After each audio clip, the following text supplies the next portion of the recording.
welcome back to another week of Behind the Lens.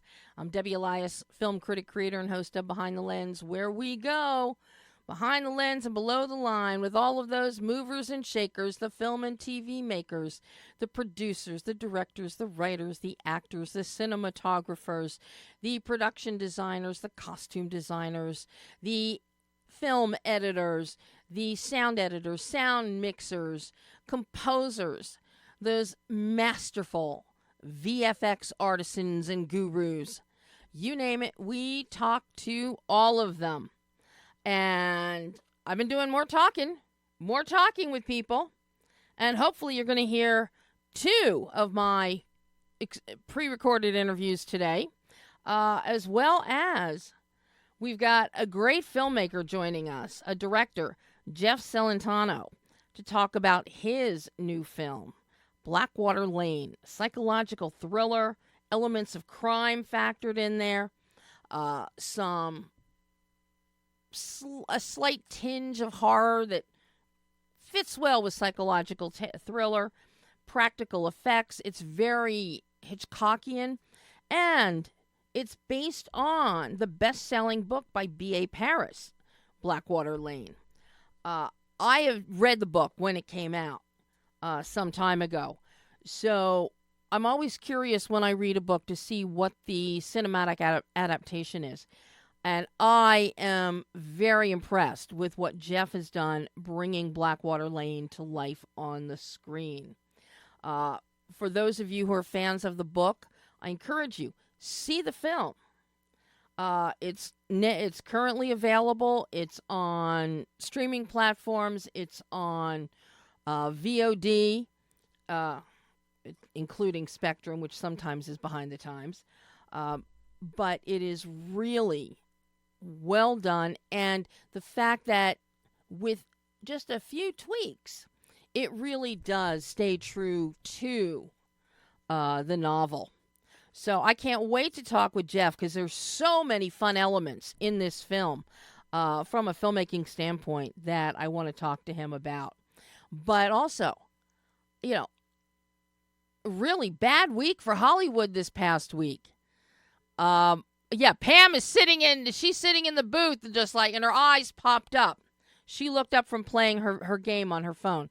And we lost Shelley Duvall.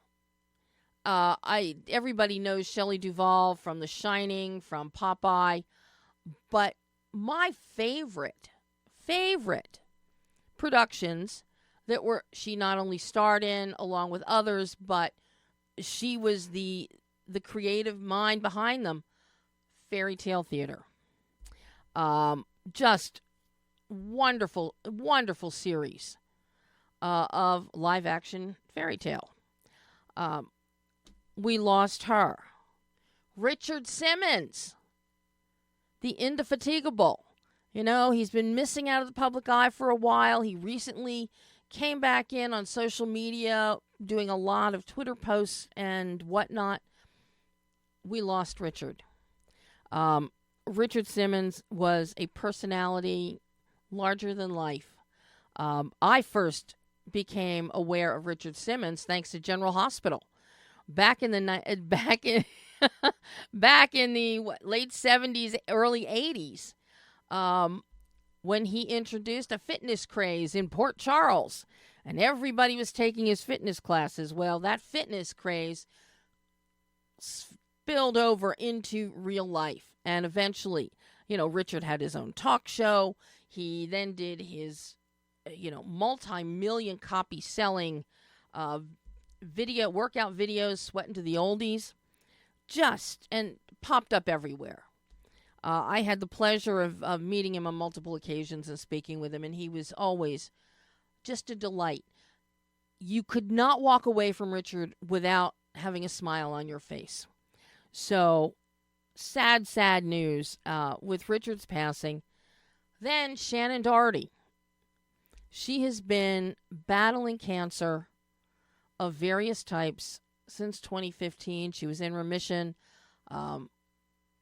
came back, spread to her brain, into her bones, and we just lost her.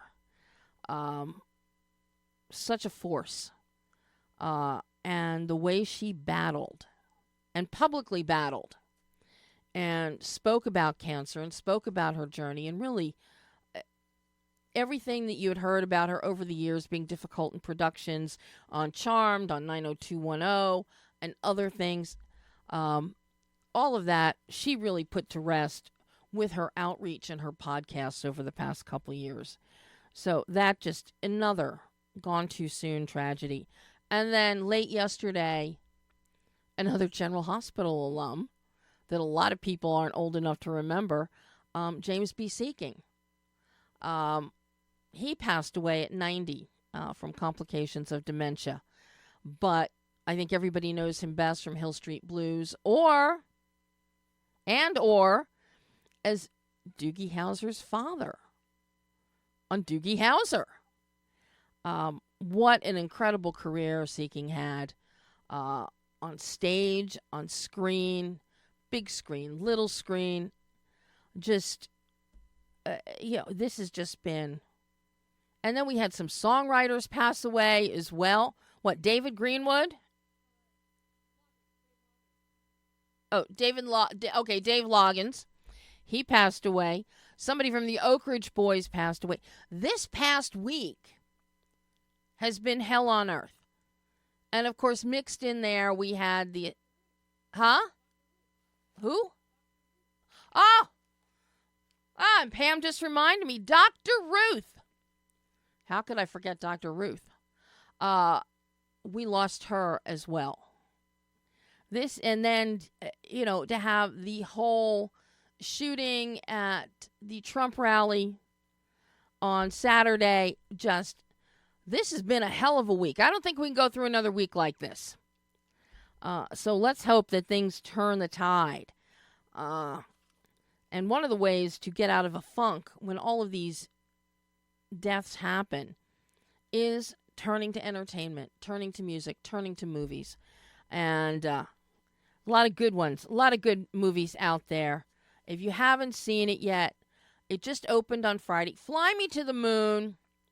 For all you NASA geeks out there, I think you will appreciate the lightheartedness of this rom-com.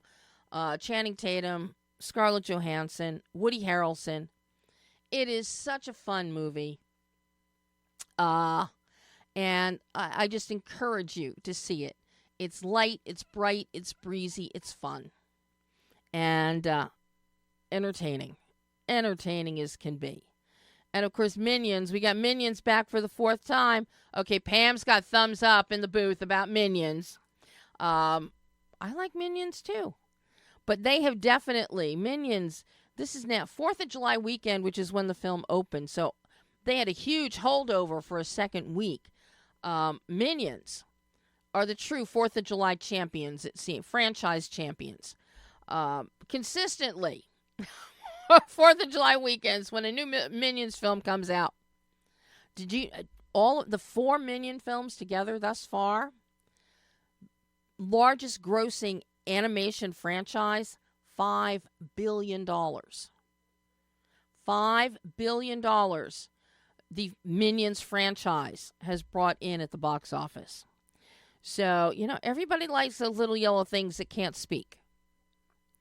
So, but get yourself out to it. Plus, there's free air conditioning in the movie theater. But moving on with our show today, in addition to Jeff Celentano joining us at the midpoint of the show, two pre-recorded interviews. I hope I can get to both today. We're going to start with one that I dearly love, Eric Roberts.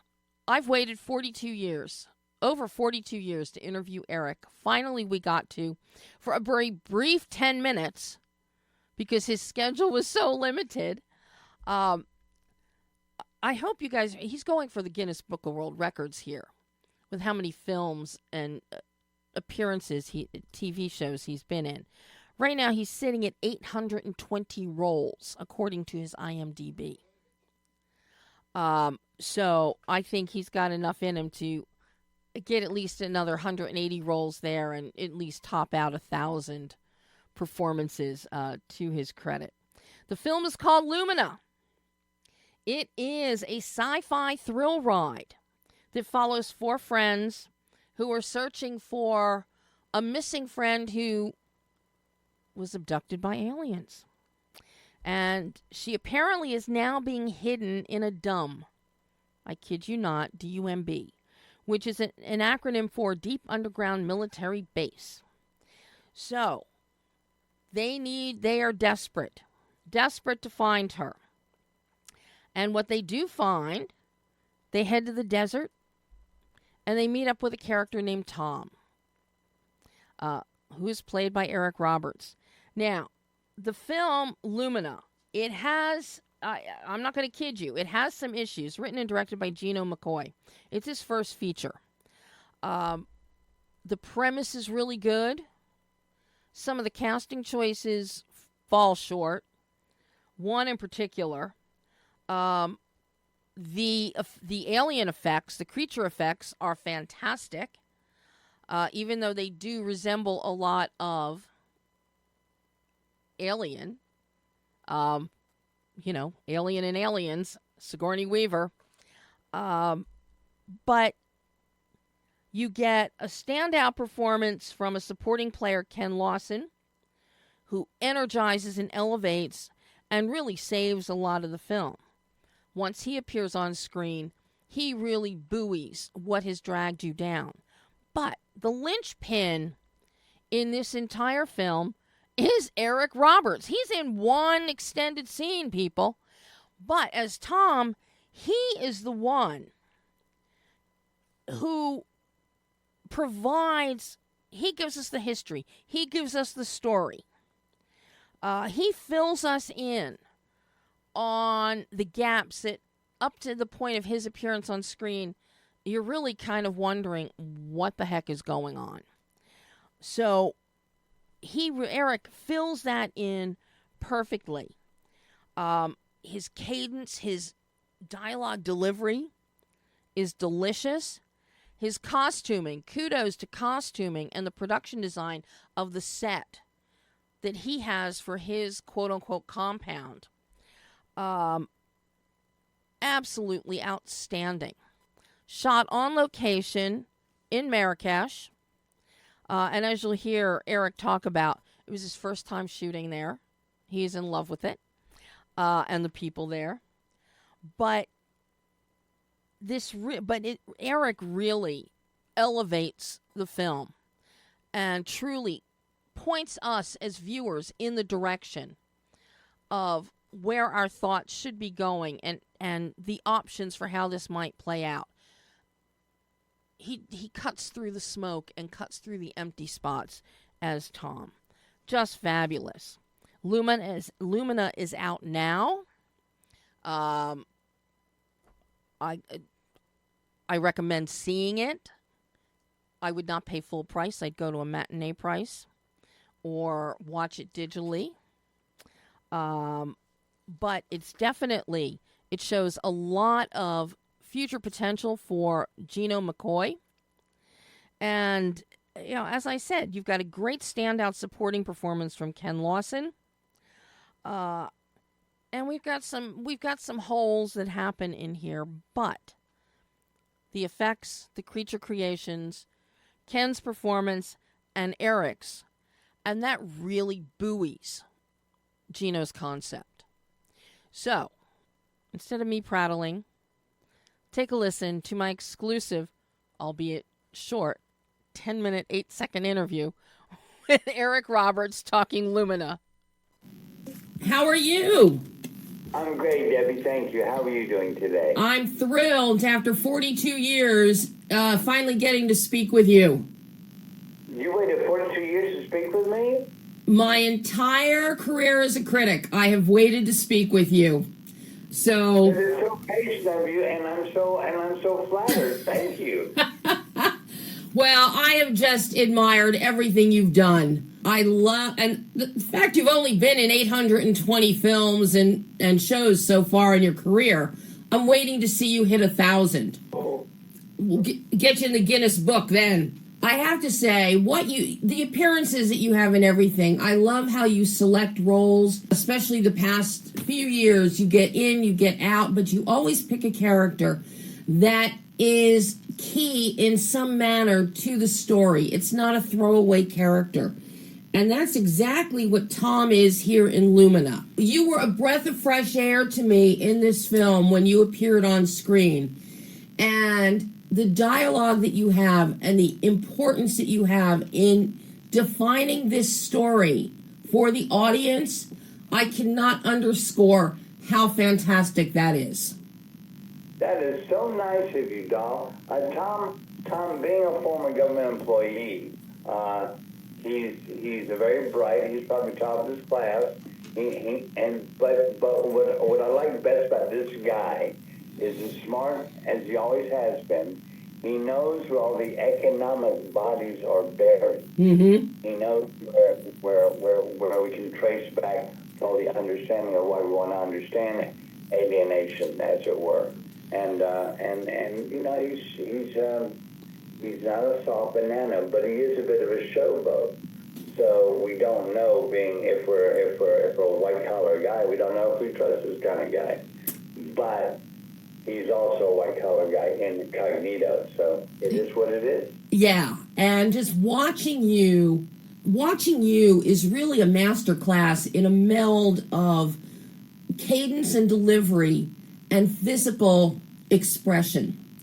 And we really see that here, in the costume that you have really helps fuel this character and your performance, the way you wear the hat and the way that you pull it down in the front and you give this glare or this look that it can be interpreted many ways. How important in a role like Tom is the costume, because it seems like you really wore that costume. It's not a costume that wore you. You're 100% right. And if you have a really good designer and you have a really cool character, they're going to always meld beautifully. But if you don't, they won't. So it takes this costume was 30% of this guy's whole presentation, because the hat, the coat, that was my whole look, that whole presentation. Here I am Tom, and it made me feel I was halfway home once I got dressed every day. That is true. He was a lot of the character, how he looked, and just how he sounded also was a part of that look, you know. And that's something that you also do so well, is within the cadence of your voice, you bring so much dimension and emotionality to characters, such as with Tom, and we really feel his attitude, and also the arrogance and possibly the ambiguity behind it as well. And it really, I cannot stress this enough. And I even emailed the publicist after I screened the film, I guess about a month ago, that your performance is the linchpin in this film. Without you... So kind of you, Debbie. Thank you. Eric, without you in this role, we would not learn, we would not understand, because it's very hazy and fuzzy with this group as to what they want, what they understand, what they think. Are they tripping out? There's jealousy among them. We need somebody with clarity of vision to point us and the film in a direction it needs to go. And that's exactly what Tom does. And I think in less skilled character hands, it would not be as effective as it is with you. Wow, that is so kind of you. Thank you so much. I love those kind words. Thank you. Well, and everybody will tell you, Eric, that if I thought you sucked, I would tell you that too. So, okay. Now, do you have the benefit of going to Marrakesh for filming, or was your stuff shot here in the States, or? No, I got to go. It was cool. Oh my! Yeah, it was a little bit of a Hollywood luxury. Something I was on a plane to Marrakesh, and it was ridiculously fun. Wow. Well, also, Well, they also put you in a really cool set. The production design of Tom's compound, very cool. You've got you've got practical stuff there. You've got obviously some CGI effects thrown in there, but that had to be like playtime at moments for you walking in there. It was a playground, but what was even nicer about it were the people there. They were so welcoming, so approachable, and they love American movies. Well, you can't ask for more than that. Yeah, it's neat. They all asked after my wife. They all asked after my sister. They all asked after my daughter. It was lovely, and they were likable peeps. They were such a cool society there.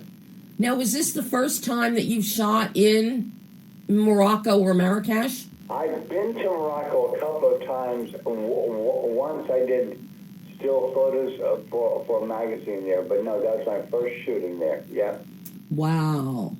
Yeah, it was really neat. The infrastructure there is really cool for movies. They have a police unit for movies. I mean, it's kind of very America. You know, it's cool. Wow.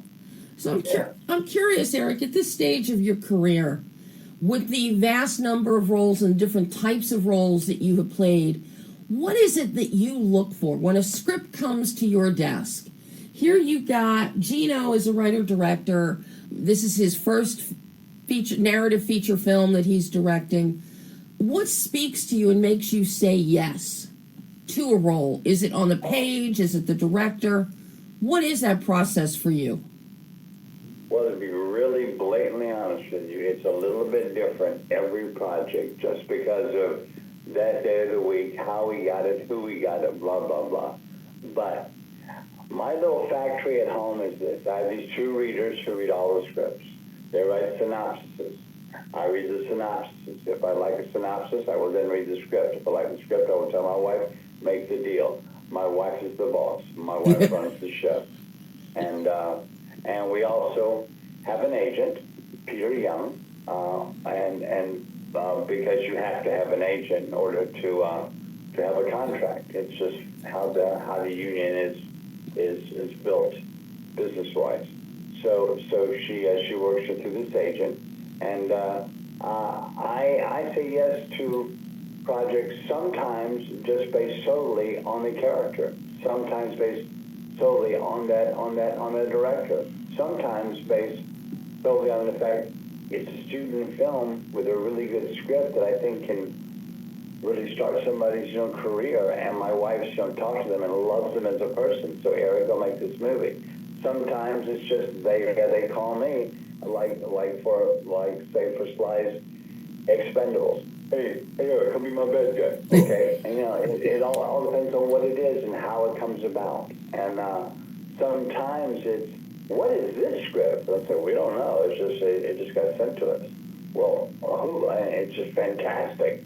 Sometimes we get these big money offers that are terrible, and I have to say no. Yeah. So it's always a variable, and it's always fun, and it's always like it's always in school at its best. One last question then for you, Eric. What was it about Lumina that made you say yes to this script, to this film? There are aliens, and we all have to study it more and accept it more. They are, if not among us, they're out there. I couldn't agree more. I couldn't agree with you more. Eric, this has been so lovely to get to speak with you, and I hope we get to do it again in the future. I do too. All my love and respect, though. Oh, thanks so much, Eric. You have a great holiday weekend. Thank you. Mwah. And that was my little exclusive with Eric Roberts talking about Lumina. And yes, there are aliens, either among us or on the way. Of course, if you knew certain members of my family, you would say, yeah, they're already here. But, so Lumina, check it out. It, as I said, it's got some great creature creation, great aliens, nice special effects, some really good performances from a few people, and Eric just soars in this particular one. And I see a lot of potential here for bigger storytelling for Gino McCoy. This was his first feature. He's done a short, a video, but this kind of, he jumped in with both feet to do this one. So here's to seeing what he comes up with next. So, all right, Pam, what should we do? We've got Jeff calling in about 5 minutes. Let's, we should do, okay. All right. So, if we have to stop it, we'll stop it and then pick it up at the end. But let's shift gears here and talk about The Convert. What a beautiful, beautiful film. Powerful, riveting, thought-provoking, period piece, directed by the incredible Lee Tamahori. Action, it's a historical epic, stars Guy Pearce. He plays Thomas Monroe, a lay preacher, who arrives in a colonial town in the early 19th century New Zealand. The Brits are trying to colonize New Zealand, which at that point, the only people who inhabited New Zealand were two Maori tribes. The Maori are native to New Zealand and some of the other areas down there in the South Pacific. And the film, as we dive into this film, let me pull up my notes here because I actually took lots of notes here.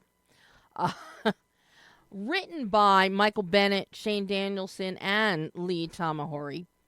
Now, Lee, I have loved as a director for a long time. The Devil's Double, Die Another Day, a James Bond film with Pierce Brosnan, Next with Nicolas Cage. He knows pacing, he knows drama, he knows action, he knows how to build tension. But he also knows how to bring very introspective characters to life. And that's what he does here with The Convert and with Guy's character of Thomas Monroe. As we explore faith, transformation, violence, the film is very visceral. But it's so authentic. Shot on location in New Zealand. Many of the actors are Maori. Just outstanding. And watching Guy's character is amazing. As you see, he is a fish out of water as he comes to this new world. And it's a clash and a crossing of cultures. It's very observational. We are in Thomas Monroe's shoes. We see everything through his eyes. We feel the time and place, thanks to the location, thanks to stunning cinematography by Jin Lone. And then you pair Guy with playing opposite a native Maori girl who is put in his charge by her father, who is the leader of one of the warring Maori tribes, Te Oriori. Nakatai Melbourne plays Ranjamai. Te Oriori is a breakout actress.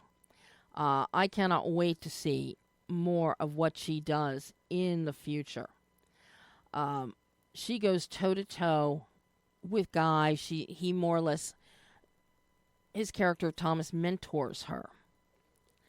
There's also a woman, Charlotte, played by Jacqueline McKenzie, who has been embedded in the community for quite a while. She speaks Maori. She serves as a translator. and she's very, very protective of Ranjamai, which is Tioriori's character. And to watch this as an outsider through the eyes of Thomas Monroe is just so absorbing.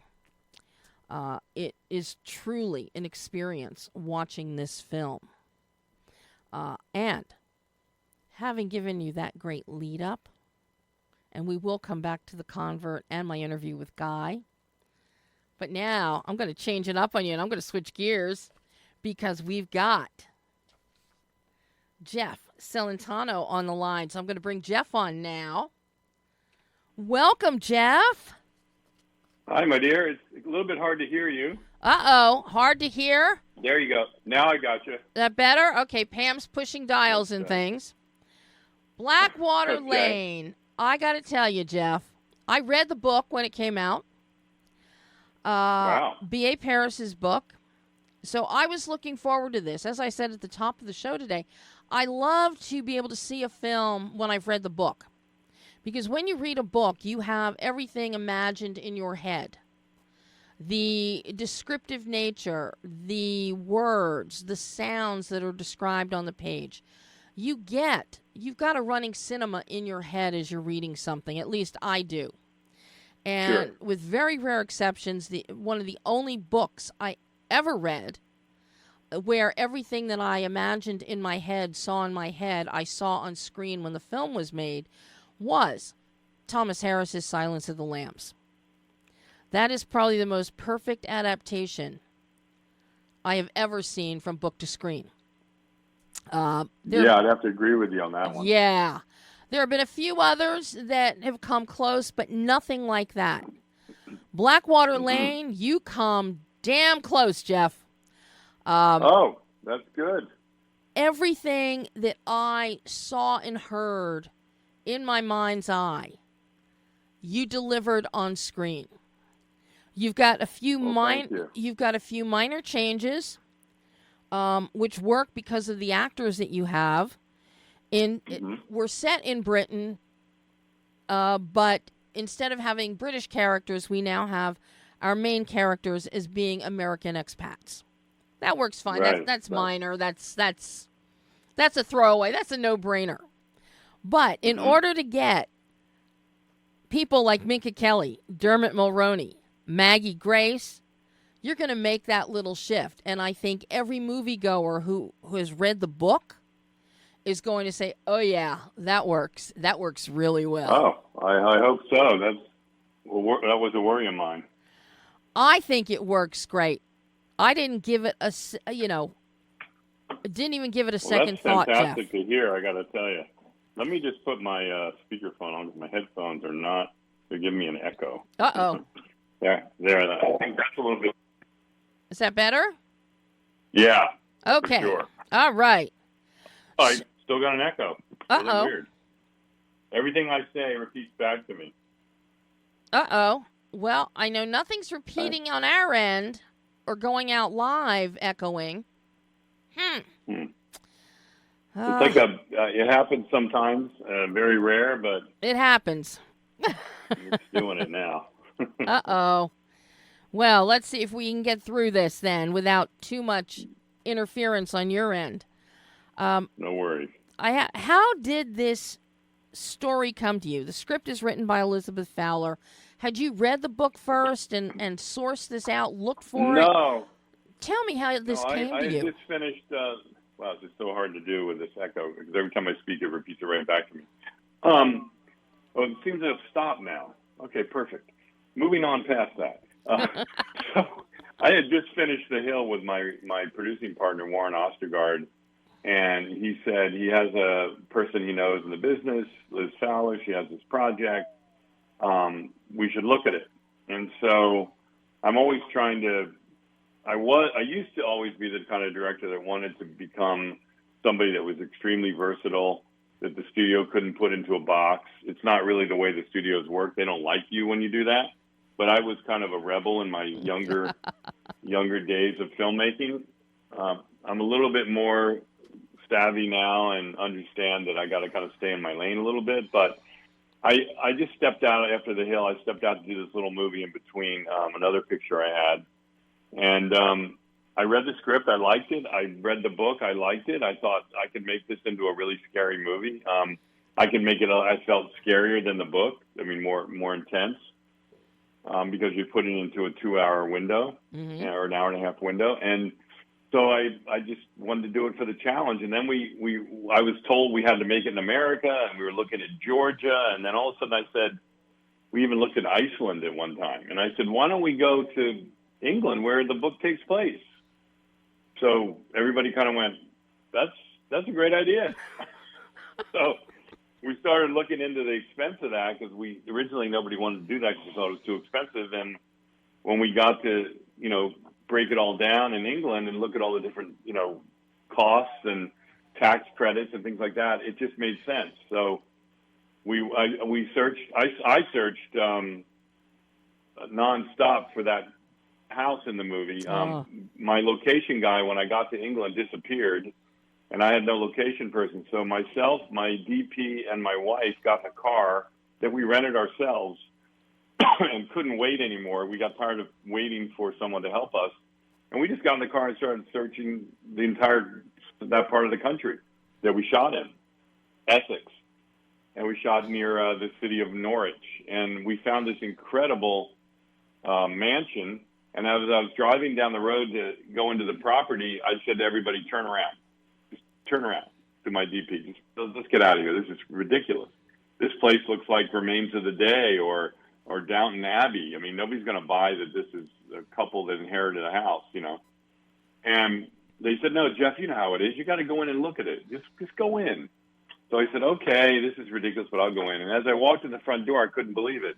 The whole house was kind of designed modernly, more contemporary, because these two guys that lived there were, one was a designer and the other was a lawyer, and they were very, prominent kind of people and very classy and with good taste. And I said, wow, how come nobody's ever shot here? And they said, for the exact reason that you want to shoot here. They thought the inside would match the outside, but it didn't. So they didn't want to shoot here. They wanted to shoot a more Gothic kind of house. But you wanted the more contemporary inside, but the outside to be, grand. And that house was built in the 1500s, and nobody had ever shot there. I think a Marvel movie was looking at it once, but they turned it down. So to end that whole conversation, if you're still with me, I wanted to say that the grand room you walk into was Gothic, and I didn't like it, so we covered it with plastic, and that was the renovation room, which we needed anyway. So the house just was picture perfect. Oh my God! And that cuts down. So that's how it all ended. And that cuts down on your production design budget. Oh yeah, because even the two guys that lived in the house helped us with production design. I mean, I didn't like some of the sets that the production designer did at certain points, and I would go, this isn't working for me. And then the guy that owned the house was like, I got an idea. Let me go bring some things in. And he would bring these pieces of art in, and I'd be like, oh, you're hired. Well, I have to say the interiors are apportioned beautifully.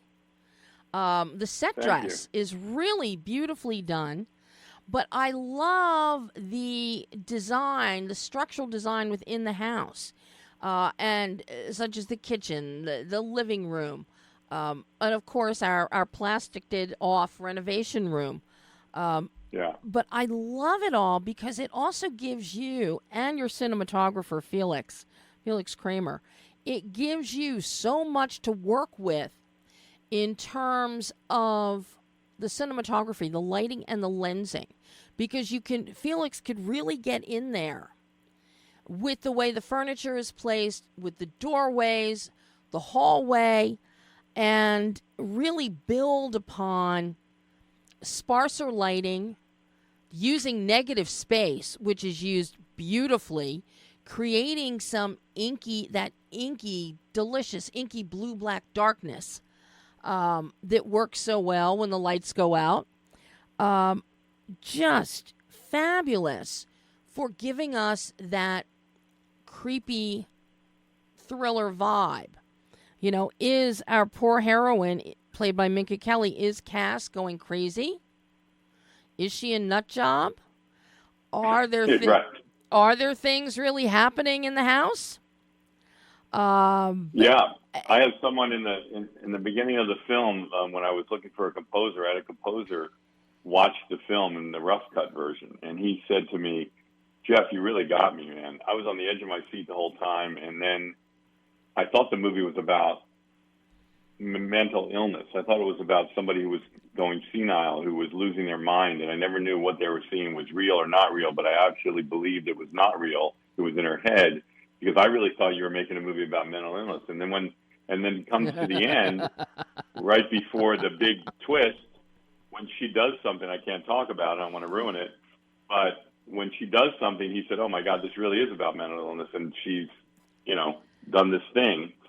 And then you twist it on me, and I found out that is not the movie I've been watching. You really blew me away. So that was a good achievement. Look, I mean, no apologies here or anything, and I'm really glad you loved it. I wish I had a little more time. We ended up getting a few of our days cut due to financing, and we ended up having a very short schedule with no time to do much. And thank God I've been in the business most of my life and made movies since 1994 as a director.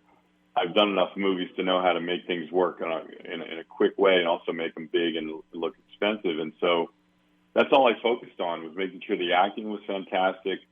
There's some things about the film I'm not, myself happy with in certain ways, just because of time. It doesn't allow you to do those things. I don't know if other people notice the things that I notice, but I'm a perfectionist, so it's hard for me to love everything that I do, unfortunately. But I think it came out good. I mean, people seem to really like it.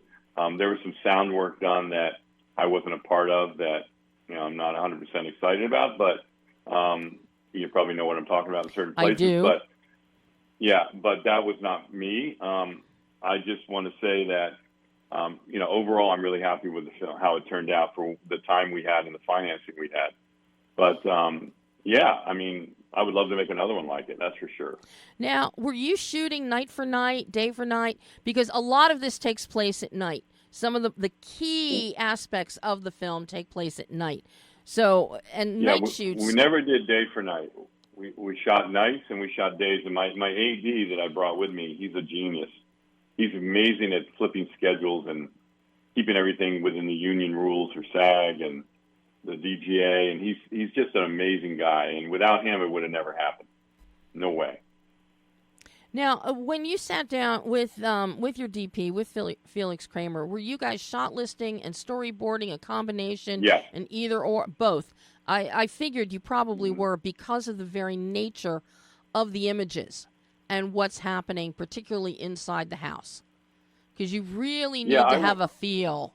You've got to have something concrete to go on, especially when you're on a tight budget. I work off of painters, not photographers mostly. I mean, sometimes I use photography, but I always find a painter that has the look I want, and I kind of study their paintings. And so Magritte was a painter of Spain that I really loved, and I brought that into Felix, and we looked at it. And Magritte has a tendency to paint like a house that you look at and it looks like it's night, but above the rooftop, it's daytime with the sun and clouds, but you can't notice it right away because you're looking at this picture, it looks like nighttime, but then when you look up, you're like, wait a minute, the sun's out. So it was really different, and he loved the color and the look of his paintings, and so that's what we went for. And then we did look at some other films and some things like that along the way to kind of find the right color palette. So I'm all about tone in movies.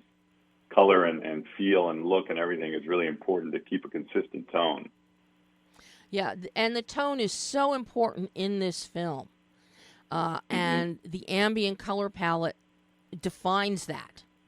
And I love the palette that you came up with. And so much of that is affected then by the lighting, which is very creative in so many instances within the house. I really am very impressed with the lighting that Felix and you designed. Really wonderful. Yeah, he's a very talented guy. I mean, I love Felix. We were lucky to have him. I mean, he went above and beyond in so many ways. He felt that we needed a drone in certain scenes, and he felt that we needed another kind of camera that wasn't even on the market previous to us, about a month only. And he said, I own those cameras. I own the drones, and I own this special little mini camera, the one that he used it to go up the staircase in the beginning. It's like a Steadicam, but it's very tiny, and it moves really, really fast and very stable. He flew all the way to Germany, where he lives, when we were prepping, and drove back in a van from Germany to England with his equipment, and gave that to me on the house. Wow. That's the kind of guy he is. He said, look, I have enough money in the bank. I make enough money. I'm a very busy DP. I'm on a Disney series after this, Disney Plus, for about 9 months. I want us to have the best looking movies, Jeff. So I'm going to bring that to you. And of course, we paid him for going there in the van and all that stuff, but he didn't charge us for any of his equipment or his time. On the weekends, on our days off, because we didn't have much time, we only had like a 20-day schedule. Wow. We went out and shot on our days off. Oh my God. Well, I have to say, one of the early scenes in the film is on Blackwater Lane, middle of a storm. It's raining. It's dark. You've got people in dark colored vehicles, black vehicles. There's no street lights. And yet we have so much depth and texture, and it just sends chills up and down your spine watching this, because it's so foreboding as to what is going to happen. What are we going to see? And and you move us along. That was the idea. Yeah, I mean, just such a great setup. But what you do, though, is you keep turning on a dime throughout this film. And you give us lots of false leads, false breadcrumbs. You create a lot of ambiguity. So for anybody that is paying attention watching this film, your wheels are going to start turning as to, now, wait a minute. This person doesn't seem too trustworthy. This one's being overly nice. And you really make us think and wonder, like a great Hitchcockian film. This, I got the same feelings, very similar to what Hitchcock did with Suspicion. Oh, wow, that's a major compliment. I don't know if I could even thank you for that, but I thank you for that. I mean, that's just really sweet of you to say. Because that was my intention. I did want to have the audience, wondering who did what, but most people kind of in their mind tell me that they kind of think they know who's behind it or who's not behind it, or they kind of figured it out. But then the very end, they're like completely blown away, because that's not really what I was going for. I wasn't going for a situation where you 100% knew who was the antagonist in the film. You didn't know 100%, but you can kind of guess, which I love. It keeps the movie moving forward. But then at the very end, the twist is so different that that's really what the movie's about. It's not about a whodunit movie. It's more about what's really going on here. Mm-hmm. That was my goal. And so I don't mind when people tell me, hey, I knew it was so-and-so, or I knew it was this. I said, that's fine, but did you know the end was going to turn out that way? No, I had no idea. That knocked me out of my chair. I said, okay, that's what excited me about this movie, to be honest with you, from day one, was the twist at the end. I loved it. I thought it was so unusual. The twist at the end, the ultimate twist at the end. Because, that's what I mean, yeah. Because for people that haven't been able to put it together, like I had already figured out before we got midway in the film, people that were involved. That was obvious. Mm-hmm. Of course, because I don't trust people. So, therefore, I look at every character very suspiciously. So I already figured out parts of this. But the ultimate twist at the end, I did not see that one. That was one of the greatest reveals of a twist. And I love it. I love it. I'm glad. I really am. I've always wanted I've always wanted to have a movie that had a twist like that. There was a film that I saw years ago that I was in love with called La Femme Nikita. And in that movie, they take a girl who's a vicious, horrible thief / murderess, and the French government trains her to be a hired killer. And they train her for like 5 years. And her trainer, she falls in love with him. And he doesn't ever show her that he's in love with her, but he kind of insinuates it. You know, they never get together. And one night he says, "I'm taking you out into the real world tonight for dinner to celebrate." And she's so excited because, you know, she's finally going out with this guy. She's in love with him. He's her boss and her trainer. And they go to this beautiful restaurant. They give her this beautiful dress. She looks amazing. He's all dressed up in a suit. They get to the table, and he gives her a box wrapped up. And she just starts crying. And she opens the box, and she lifts up the top. And I don't know if you remember this film, but in it is a huge gold gun. And he says, "You're going to get up. You're going to walk across the restaurant to that man and that table over there. You're going to shoot everybody at the table. Then you're going to run in the back to the toilets. You're going to climb out the window, and I'll pick you up in the alley." I mean, you are like far left turn from what you were just watching. Yeah. And that blew me away. And I always wanted to do a film that had a twist similar to that. And I feel Blackwater Lane has something obviously not as amazing, but pretty unusual. It's very unusual. Now, to pull all of this off as successfully as you have, once you have all your footage there, you've got some really knockout performances. And I love Natalie Simpson, who plays the detective, D.C. Lawson. She is wonderful. She is. And she adds so much ambiguity, of course, trying to be objective and not jump to any conclusions. But you're looking at her face, and she has such great facial expressions. Out of her mouth can be coming, "No, I believe you, I hear you." And on her face, it's like, "Oh my God, no." You know. You're just. Well, you really did watch the movie. You know, you're off the reservation. And, you know, we get a great performance from Alan Caton as John Collins, Cass's BFF. And you let that character throw in some ambiguity.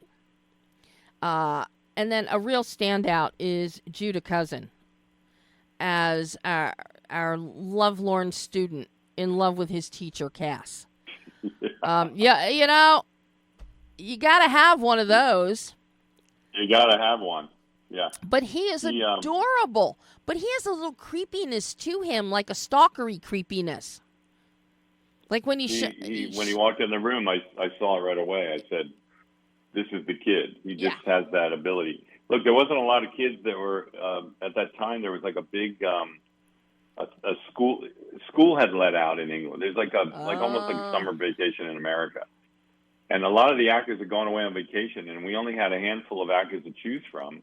And I was a bit nervous, and then when I wasn't finding anybody that fit the mold, and then he walked in the door, and I was like, he was nervous, he was new, he was innocent, but he had this weird look in his eye, and I just said, "This is the kid." And then I made him read on tape, and everybody looked at it and said, "He's great." Yeah, he is a real find, Jeff, a real find. I just. Right away when he appears on screen, and the whole exchange of her teacher giving a student a book and that, "Here, read this, I think you'll like it." So many of us in school, we had teachers like that. "Here, I think you'll like this," trying to help the student out. But it's just the way that he takes the book and doesn't want to let go of the book. It's just all these little things. Judah does an amazing job as Andrew. But now you have all of these great puzzle pieces put together, and then you turn it over to Douglas Christ, your editor. I am so in love with Douglas's work. I have been forever. What the two of you have found with the balance and the pacing here is what hammers this home and makes it so effective as a thriller. and has you, on the edge of your seat and ultimately jumping out of your seat. I know Doug would be excited to hear that. He's been with me for almost every movie I've ever done. And unfortunately or fortunately for him, I don't know. Sometimes I call him and he says, "Really? I am that so small of a film?" And I say yes, and then he says, "All right, I'll do it." And then I call him with a bigger movie like The Hill or something I'm doing in the future here, and then he gets excited. But he always puts 110% into anything he does. He's just a natural born editor. He's a guy that was born to be in the little black box with a editing system in front of him, and it's become, what I love about him too is he's always very careful about making anything sentimental or sappy or just too schmaltzy. He veers away from that, and he keeps me on track with that stuff. So that's a huge plus, working with him too. I mean, I have loved his work. I mean, I think the minute I hear Doug's name, it's like Arbitrage, Kill the Irishman, Spring Breakers, working with Harmony, that in and of itself is an experience. And that film it's just batshit crazy. Yeah, but it is. I went to this rough cut of Spring Breakers. He brought in 5 directors to look at it, and I'm sitting there with Harmony in the theater going, "What do I even say?" Like, it's amazing. I mean, you've got Harmony and you got Franco in it, so that kind of sums it up right there. And Doug just, he just went for it with the editing. And then I look at something like Gold that he did, so underrated by people. I love that movie. Me too. Oh my God! And then The Ice Road, that had me on tenterhooks. Dope Sick, that whole series was just off the charts. So Doug he is a master. So I'm curious how long this editing process was for the two of you to find the balance and the pacing, because the pacing is so well structured to really build that tension, build and play on that ambiguity. Well, I have an easy answer for you. There wasn't a lot of choices for him. I covered it as much as I could, but at the same time, there just weren't a ton of choices. So it actually went together like, I'll tell you about Doug. Doug, normally when he works with a director, I've been told this by many people, the director may have like 7 notes on the rough cut. Mm-hmm. And that movie usually is right around what the rough cut is. Okay. And that's the same way I work with Doug. I used to sit in the editing room and sneak back in at night when the editor went home and recut things. I was a maniac. And when I met Doug, I don't even do anything other than send him notes from home. And I live in Florida, and I edited the movie from my computer in Florida with Doug in California. And we worked that way together. And so I would look at cuts, certain scenes, and I would call him up, and we'd get on this certain system that he has that allows us to do it together. And we talk through it for a few hours, and then he would go back to work, and I would call him 3 days later. He's just a master. I mean, you almost don't have to recut the movie once. Doug's rough cuts are like almost a finished movie. Wow. Nobody can believe it. But when he does it and they sit in front of it and see it, they say, "Oh my God, this guy is a genius." Yeah. But he really is. The pacing is just so well done here. So you really take us on a ride, and we go up, and you're biting your nails, and it's like, oh my God, and then something happens. You give us one twist. This is so elevated from the book. That's something that I love, is that you have elevated this experience beyond the book. And I hate to be redundant or sound, I don't know. I could just tell you that was a goal of mine, majorly. When I read the book, I thought, I want to make this movie very scary. I added the bathtub scene in. I got a little resistance about that through certain people I won't go into right now, but I added that in and a couple other things, and I just wanted to elevate it. Like you said, I wanted to make it I mean, believe me, if I had full reign on this movie and really could have done what I wanted to do with time and money, it would have been a little bit different movie. It would have been a lot scarier in certain places and things. But I felt it for what, you know what I love about the movie? That families can watch it. It's not gory. It's not a horror movie. It's a thrill. It's a psychological thriller like the old Hitchcock films. Mm-hmm. That's it's palatable, but it's also people I know that don't like scary movies go, I'm not going to watch your movie. I go, you can watch it.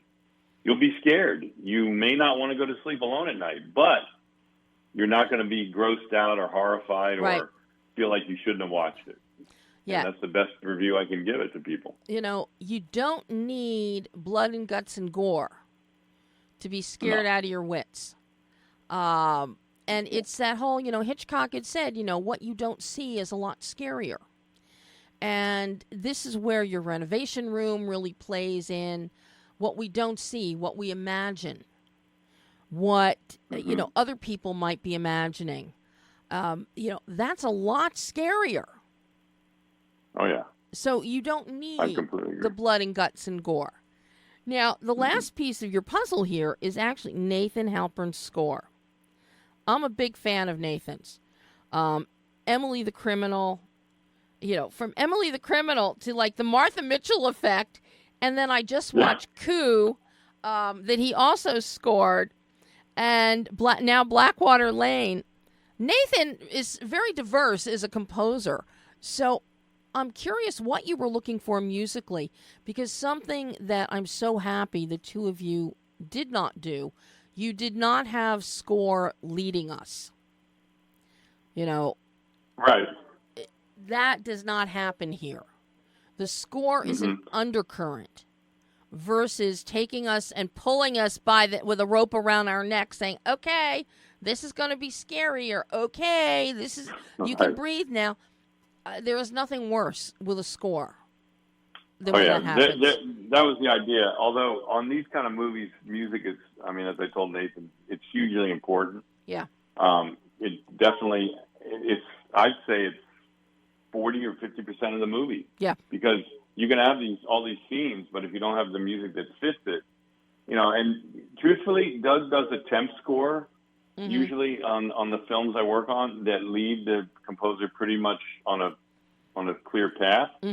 And Nathan had his own ideas about that, and we wanted to underscore it a bit and not have it in your face, like you say. Yeah. And that was the goal. And then I thought he did a fantastic job. Yeah. Yeah. No, I really like the score that goes with this one on every level, Jeff. This is such a well-made film. I'm now your biggest fan, okay? Hey, you just asked... Because you analyzed it and you saw things that I actually did achieve or I felt I wanted to achieve and you felt I did. That's important to me. There's a lot about the movie I'm not happy with because there's a lot of it was out of my hands in certain ways I won't go into, but I really am really happy that you watched it and you had this reaction because that's all that matters to me. If I can get through to people in that way, that's my goal. I just wanted to make a very interesting, introspective, kind of scary movie about a woman that has stuff going on in her head and you don't know what's real. Because that happens in real life sometimes. It happens to everybody. Like it's like, did I dream that or did this just really happen? Exactly. So, it's so rooted in reality. And it just, the setting, the location, you get the creepy vibe with the mansion, with the house, the stone. Right away, you see that stone. Anybody knows anything about British history and all of these huge, huge manses that are there, that have been there for hundreds of years. You see stone, you think cold, you think spooky. Then you throw us off when we get into the house and, hey, this is done up, this is really nice. I could actually live here. The kitchen is functional. The plumbing works. Not the vibe. That's not what you expect when you see the outside. So you throw us off, but you've set that's in our mind of seeing the stone, and you think cold, and dark. And a lot of the film is cold and dark. Like the front door. The front door Yeah. is a big part of the movie for me. I love that front door and that entranceway. Very important part of the movie. Mm-hmm. And so, also for me, I was not sure if people would think we shot in 2 different locations, and so I wanted to connect them. Mm-hmm. And so, I hate people when they don't have a lot of money. They'll shoot singles of things, like they'll have an actor walking down the street, Yeah. and then they'll cut to Paris, and then they cut back to the actor, but you can't see he's in Paris. Yeah. It's just a cheat that I hate. And so I wanted the audience to make sure they knew we shot inside this house and outside. It's the same house. Yeah. That is I never questioned that for a minute. You had that whole very cohesive, visual cohesiveness, so you knew it was all in the same place. Mm-hmm. Just really so well done. Just one last thing for you, Jeff, here, before I let you go. Hey, Debbie. What did you've been doing this for so long, but what did you learn about yourself as a filmmaker in making Blackwater Lane that you can now take forward into future work?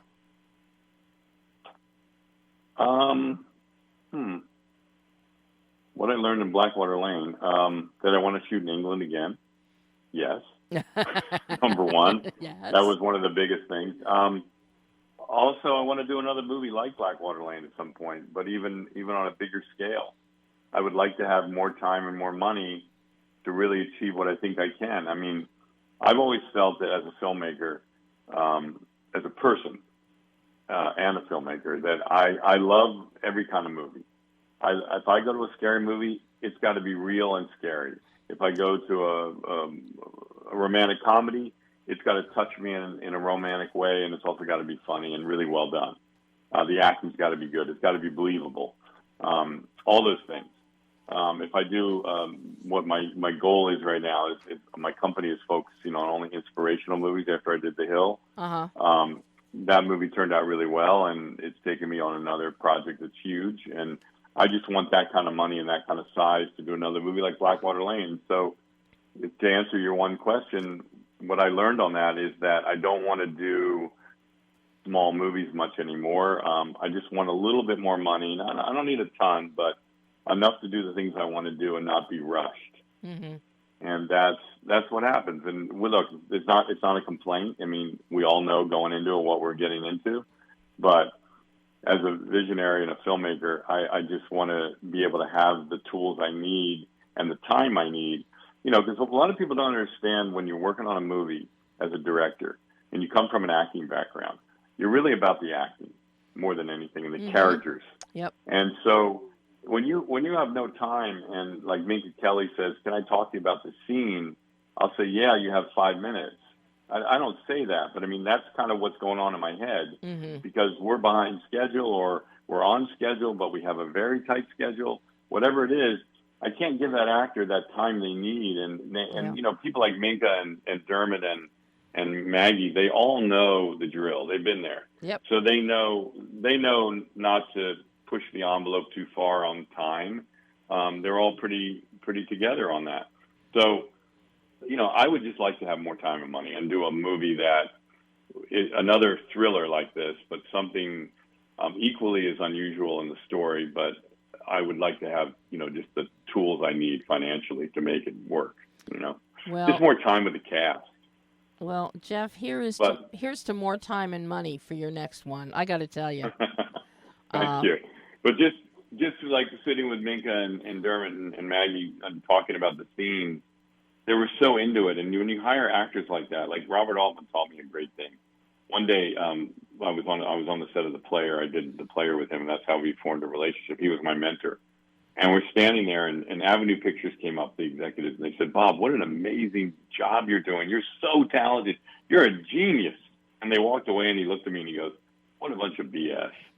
He goes, I just get my director's chair. I sit here, and I hire great actors, and I sit back and watch.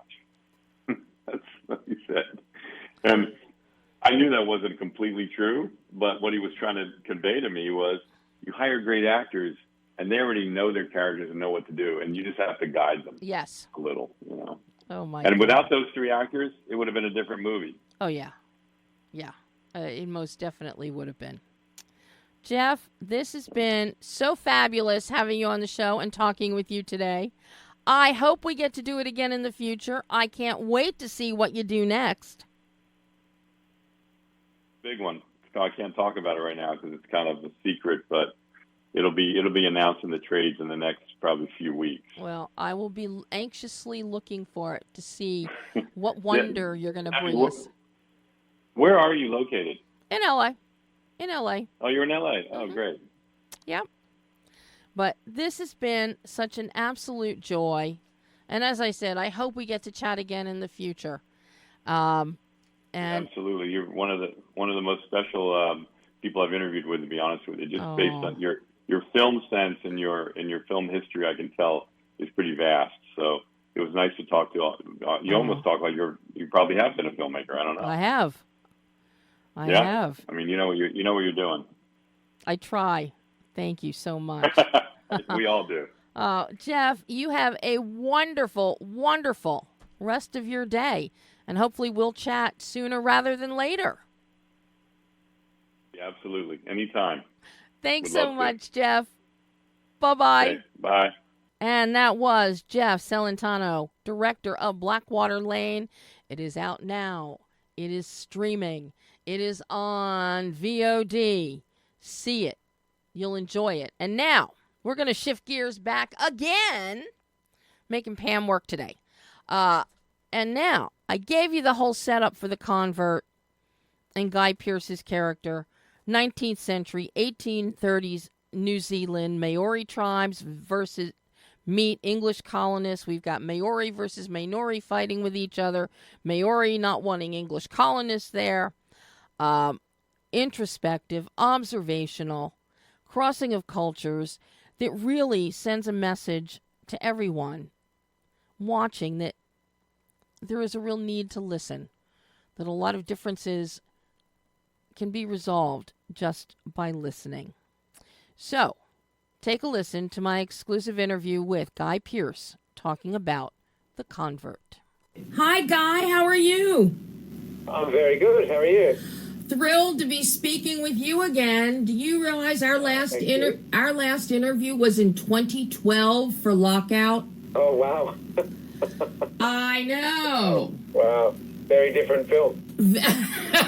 To say the least. And well, it's interesting, isn't it? Because, you know, in Lockout, my character was sort of thrust into outer space. This was a very foreign kind of world. And in this film, my character is thrust from one end of the globe to the other into a rather foreign world. So I suppose there are some similarities. Yeah. You just never cease to dazzle me, Guy. You have been turning out some beautiful, beautiful performances over the years since we last spoke. And, of course, I just got a kick out of your voice work in Back to the Outback, I have to tell you. I love your animated voice work. But all of my sons, I have a 7-year-old son, Oh. and all of his friends at his school, every time I go to pick up my son, are saying, do Frank the Spider, do Frank the Spider. as well they should. Yes, so I do Frank the Spider for them. Oh, my gosh. Well, you're obviously the hit on Parents' Day. I have to tell you, I didn't know what to expect. I'm a huge fan of Lee's work also. So I didn't know what to expect with The Convert. And, oh my God. Number one, it's breathtaking. It's beautiful. Jin's cinematography is outstanding. But then you start watching and get into your character of Thomas Monroe and the very introspective and observational balance that you bring to him, and seeing this world through his eyes is just incredible. And to watch what Thomas goes through, especially with his charge, T. Ori, her character, just magical watching this unfold. What led you, besides the chance you get to work with Lee, what led you to saying yes to The Convert? Well, firstly, thank you for your lovely comments. It's very kind of you. I mean, all of what you just pointed out then, in fact, was very much the reason for doing the film. The introspection, the trauma that this character has experienced, and his now sort of lifeline that has been thrown, and taking, this sort of new opportunity in life to rebuild himself, as it were, was all stuff that I found very interesting when Lee called me about this film, and he talked me through it before I got to read the script. So I got a pretty clear image from him of what it was he was going to make, and I said, Lee, of course I'm going to do this. This sounds incredible, and I'm on board. And as you pointed out, to get to work with Lee, of course, is a bit of a dream come true. And we've talked about working together for years and have never really managed to do it. So there were a number of aspects. I love playing characters who have a story going on internally that they don't necessarily vocalise, or when they do vocalise, that it's either done either done in sort of repressed, difficult, awkward ways, or they finally speak up about it and it's beautifully articulate. And I think to get to express one's internal engine as an actor is everything. So I was already on board just because of that. And then, of course, the setting of this film, where it's set, and being sort of thrust into this world that this character of mine does not really know at all. And for me as an actor, I know a little about Maori culture. My father was from New Zealand, and I have an inkling about some of it, but nothing to this extent.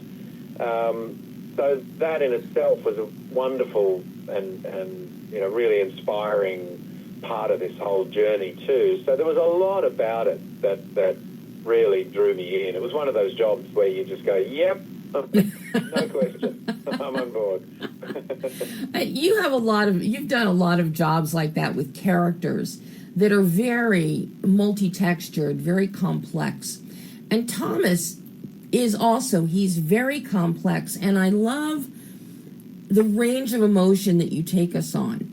The stoicism that we see in really the first half of the film, moving into the third act of the film, and then that emotional breakdown or breakthrough is just phenomenal to watch. So much power is in that transformation. Is that difficult for you to go on an emotional journey like that with a character? It's difficult because it's difficult on a number of reasons, because you're mining those depths within yourself, and so it's hard, it's exhausting, it can be overwhelming at times, but at the same time, all of that stuff is also the great challenge. It's exciting to find it. It's exciting to try and do it successfully. It used to be much more difficult for me years ago when I didn't trust myself as much, because I felt I had to hold all that stuff very presently in my mind, thinking that I was going to kind of forget stuff if I let it go. So that was doubly exhausting. And as I, over the past 20, 30 years have trusted my ability as an actor to step in and out of what's required on camera, I'm able to actually just park things and literally be on set and have a chat to another actor when camera's not rolling. As long as I get a little minute or two to kind of get the thing back off the shelf and inhabit it again before camera's rolling, then I'm okay. And in a way, a lot better, because you step back into it sort of fresh.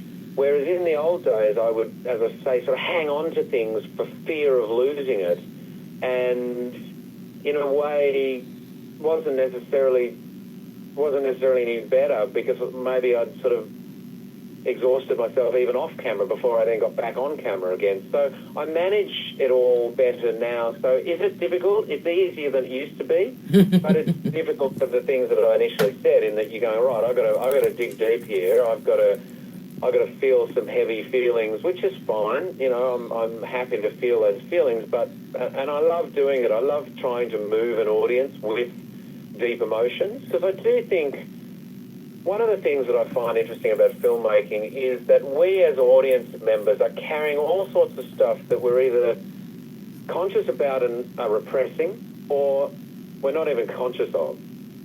And I think as an actor, as a performer, you can perhaps unlock some things for people, not to suggest that I cure them or I help them find resolution or whatever, but to kind of go on a journey together, because audience members feel trauma, they feel terrible past experiences that they've had, and to be able to walk through that stuff with compassion and with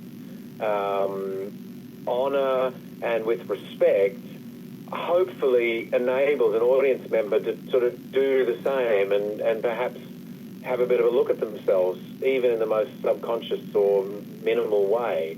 So, and I know as an audience member myself, when I watch something, Anthony Hopkins can just do one little turn and a look or a little gesture with his hand, and I'm undone. Mm-hmm. I'm absolutely undone, because it takes me back to something of my own. And so, you know, to be able to express multi-layers is really the be-all and end-all for me. That's why I find, you know, I mean, not that I do really big action films or anything like that, but if a lot of that stuff where the excitement of the story is about the colour and movement as opposed to what's going on internally for the characters, then I'm not particularly interested. I just go, okay, well, we can blow that thing up, but I'd rather just look at a close-up of that girl's eyes. Mm-hmm. That'll tell me a lot more, you know. And as you say that, I'm thinking of so many of your performances, such as in The Last Vermeer. And that's right. Very much you. It's just one look, one turn, one movement into a shadow under a window, holding a paintbrush. And it very much is what's going on in the mind. That's the beauty of filmmaking too. You know, the camera comes in really close. You can do the most subtle. You know, you can barely do anything sometimes, but if the intention is there, the camera captures it. Mm-hmm. It's wonderful. Yeah, it's wonderful. Now, with a character like Thomas Munro, I know time and place, setting is always very important, production design. For the most part, this is one of the sparsest sets of any of your films, I think. You've got Mother Nature there, which is just beautiful, and I could watch footage of you and that gorgeous white horse just walking on the beach forever. It's so stunning. Yeah, but right. How important is it, particularly in a film like that, with the sparsity of setting, to put you in the time and place that you need to be in? Well, it's everything. It feels like it's everything to me. I mean, I sit there with the script and go through my conversations with Lee early on, and we sit in a boardroom of a production office and, you know, get shown photographs of locations and sort of intellectually put all the pieces together, and I go home at night and learn my lines and find those feelings that I'm looking for and cobble everything together. And then you walk out onto the beach and you go, there it is. Oh, yeah. And then I can just let it all go. And all that cobbling that I've done and all that intellectual work that is necessary, it's necessary to sort of slowly sort of sew all those pieces together, weave all those pieces together. But that's all they are at that point. They're just pieces, even if they're pieces of true emotions, they're just pieces that I'm just weaving together in a sort of a quilt. And then you walk out onto the beach and you forget you've even got the quilt, and it just all comes, you know. It's wonderful, because then also as an actor you let go and you don't overact, and you just stand there and you're carrying all of the stuff that you've thought about, and the setting and the scenery and what the art department have done is, and your costume, etc., is doing so much work for you. So it's a great collaboration, I think, what we do as actors and what everyone else does. So, the sense, I was struggle a little bit with the whole idea that, actors are the kind of ones to focus on. I get why, because we're the ones on camera, but so is the background, so is the costume, so is everything else, so is the movement of the camera. Everyone's hand is just as important as everyone else's. And I feel that when I'm there on set. I know that, absolutely, for sure. The Maori language. How much of it did you have to learn, Guy, for this role? And how much could you understand within the dialogue of the story? Oh, well, I couldn't understand any of it, to be honest. I really had to sort of look on the page at what was being said, looking at the translation, and I just had to learn what you hear me say in the film. It's a very difficult language to learn as a newbie, and I have to shout out to Jackie McKenzie for the work she did when it comes to that language. She was incredible, I have to say. Guy, a beautiful, beautiful film and performance, and it truly, I love it dearly, and I'm so thrilled you were able to take time and talk to me today. We can't wait 12 years before we chat again. Well, thank you, Debbie. Wonderful to talk to you again. I really appreciate it. And yes, let's not wait 12 years next time. Thank you, Guy. Have a wonderful day. All right, you too. Take care. Bye-bye. And that was my exclusive interview with Guy Pearce talking about The Convert. And a lot of great morsels and nuggets in our conversation about his acting process and character. I think he's just fabulous. I always have, and he's such a joy. But all right, that is all the time we have today. Yes, we went over again as per usual. But I don't know what we're doing next week. I have people going tentative. Talent might be available. They might be flying. I'm waiting for confirmations. So that's where we're at. But until then, I'm Debbie Elias. This is Behind the Lens.